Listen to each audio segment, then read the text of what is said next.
नमस्कार। आज की हिंदी रेडियो पथे पाठशाला में आपका स्वागत है। मैं डॉक्टर बलराम साहू, डॉक्टर यानी पशु चिकित्सक। मैं पशु चिकित्सा वैज्ञानिक और पशु चिकित्सा लेखक हूँ।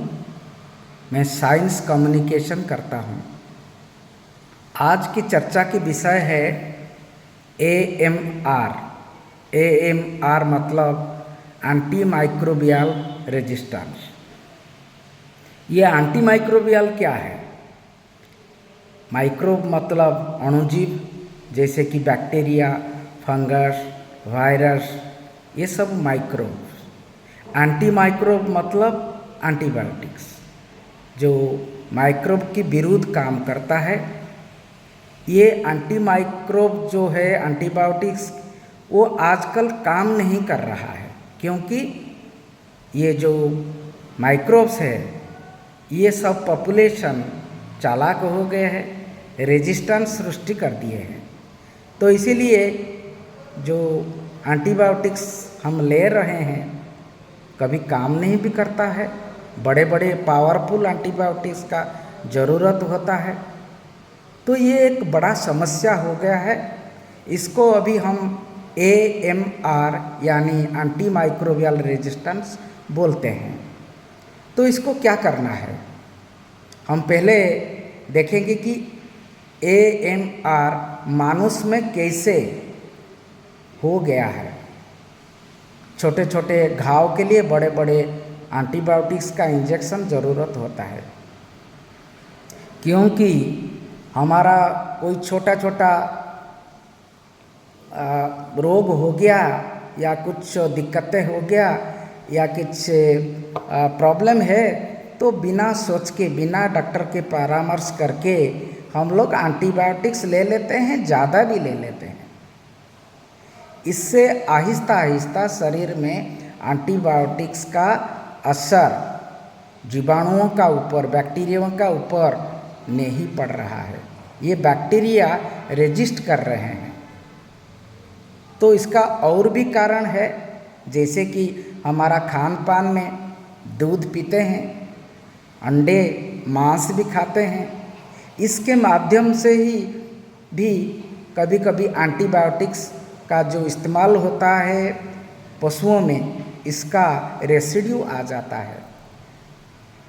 अगर हम पशुओं को, जानवरों को, हमारा जो इलाज होता है, मरीजों का जो इलाज होता है, तो इसको अगर कम एंटीबायोटिक्स व्यवहार करें, उपयोग करें, तभी ये एंटीबायोटिक्स दूध में, मांस में, अंडे में हमारा शरीर को नहीं आएगी। वो कैसे हो पाएगा? जहाँ ज्वर है, यानी जो कहते हैं बुखार के लिए तो एंटीबायोटिक्स ज़रूर होता है, लेकिन इसका अल्टरनेट है। आजकल बुखार चल रहा है बैलों में, गायों में, सारा हिंदुस्तान में दूध कम हो जाती है। बुखार 104, 105 फ़ारेनहाइट तक चला जाता है।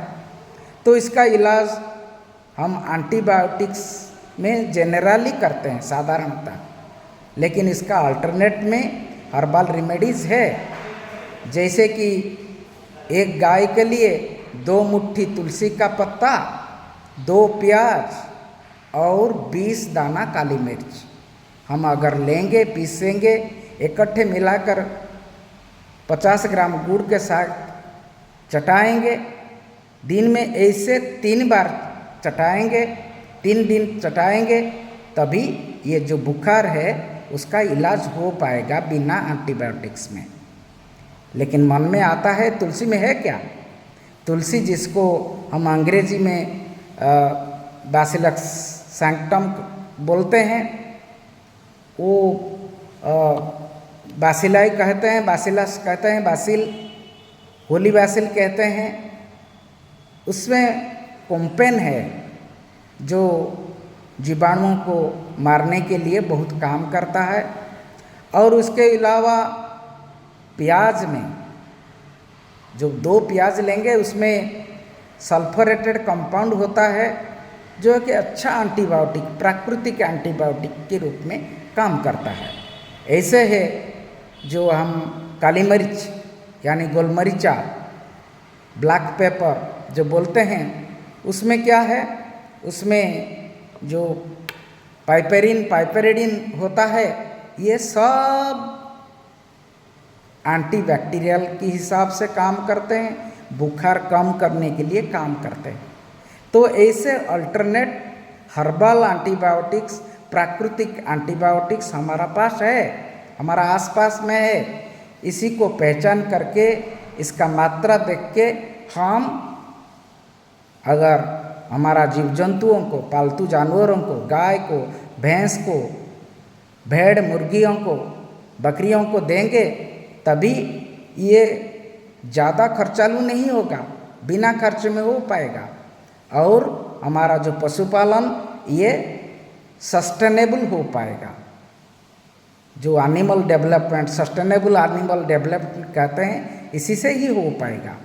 तो ये मेरा अनुरोध है, आप लोग इस हर्बल ट्रीटमेंट, प्राकृतिक चिकित्सा से एंटीबायोटिक्स की कम कीजिए, एनिमल में यानी जानवरों में कम इस्तेमाल कीजिए या बिल्कुल इस्तेमाल नहीं कीजिए।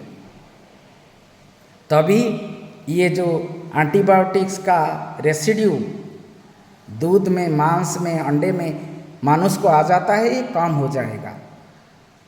तो आज मैं फिर आपको निवेदन करूँगा कि ये एंटी माइक्रोबियल रेजिस्टेंस AMR की मुद्दा बहुत बड़े हैं, आप लोग इसको सही ढंग से निपटा पाएंगे, क्योंकि ये ज्ञान कौशल हमारा पास है।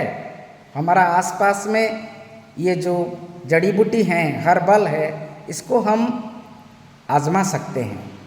तो आज इतना ही, धन्यवाद, नमस्कार।